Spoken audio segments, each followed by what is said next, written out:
just no ordinary rabbit. Hello and welcome back. So, today's episode was initially going to be about Blackadder and its 4-season run and a couple of its specials. I've always wanted to talk about Blackadder. It's one of my favourite shows of all time. I think it is one of the most intelligently written comedy series ever made. Its cast is absolutely insane when you think about it. Rowan Atkinson, one of the most recognisable comedic figures in history. Hugh Laurie, obviously massively famous these days. Stephen Fry. Tony Robinson, Miranda Richardson in season 2. I mean, the cast is genuinely insane. The writers, Ben Elton and Richard Curtis. But when I thought about how am I going to start talking about Blackadder, something stood out to me more than anything else. Its ending in its final series, set in World War I, is probably the most poignant, beautifully respectful ending to a comedy series I've ever seen. In fact, it is such a strong ending that I don't think it would actually be out of place in a serious World War I drama. It is that good. It is one of the greatest scenes in a comedy series of all time. It is genuinely that brilliant. And the most interesting thing about it is that it actually happened by accident. So today we are going to talk about Blackadder, but more specifically we're going to talk about the final scene in Goodbye. Enjoy.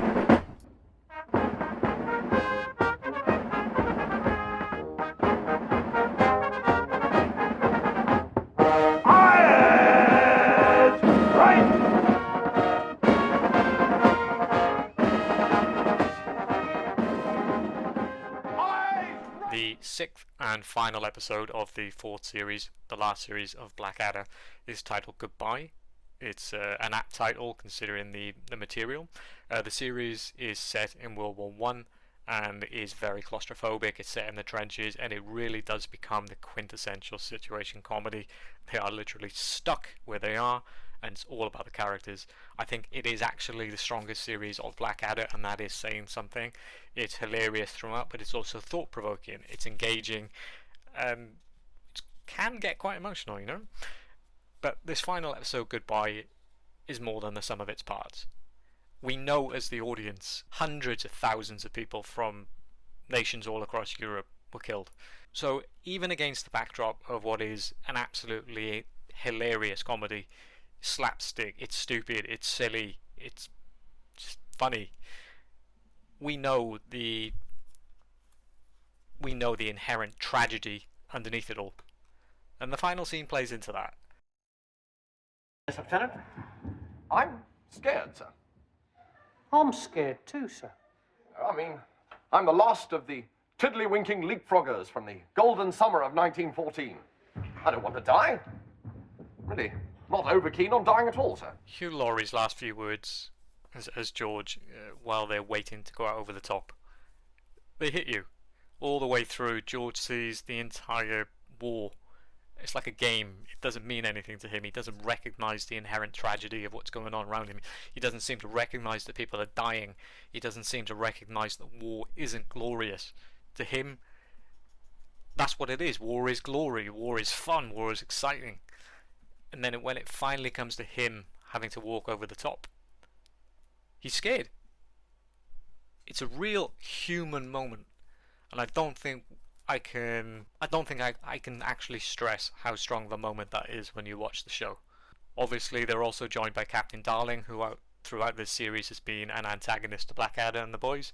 He's been a frustrating figure at times. He's even, he's quite actively pushed for Blackadder to go over the top, knowing he would die.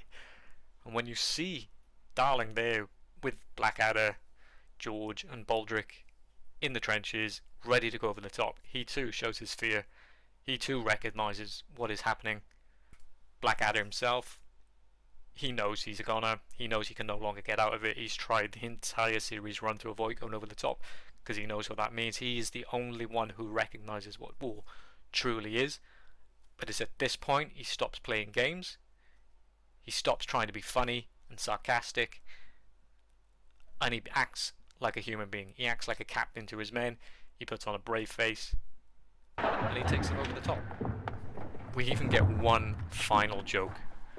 The war is over. The Great War of 1914 to 1917. You don't think... Maybe the war's over. Maybe it's peace. Oh, hurrah! The big knobs have got round the table and yanked the iron out of the fire. Thank God. We lived through it. The Great War, 1914 to 1917. Hip, hip, hooray! This ending is the culmination of the entire series. Obviously the series itself, it remains respectful to history, it is hilarious, and it's dark. It's very dark and ominous and claustrophobic. We as the audience know what the end result is of these men living in these bunkers. There was no survival once you were ordered to go over the top. It can only end in tragedy. That underlying tragedy holds through this entire series, and it is paid off in these final moments. The idea of tomorrow at dawn is thought-provoking. It's beyond comedy, and it was inevitable. As I mentioned earlier, the most interesting thing about these final moments of the series is that they were accidental. When they first shot the scene, they ruined the original shot. There was too much pyro, they had a big set, and the cast didn't like it. They weren't happy doing it with all those big explosions. So they had to go back to the scene, they had to go back to set and reshoot. And they didn't know what to do. They had been playing around with slow motion, with freezing footage, and that's what they did. On paper, it's just them running over the top, running 10 feet in front of them, with some bangs in the background. But it is produced so beautifully. Look at how the scene freezes. Look at how the emotion holds. And then you get that beautiful fade into the poppy field. Such a strong, evocative image of World War I. I don't think it's ever been done better. For me, this is a moment that will live forever in television history. Good luck, everyone.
Thank you very much for watching.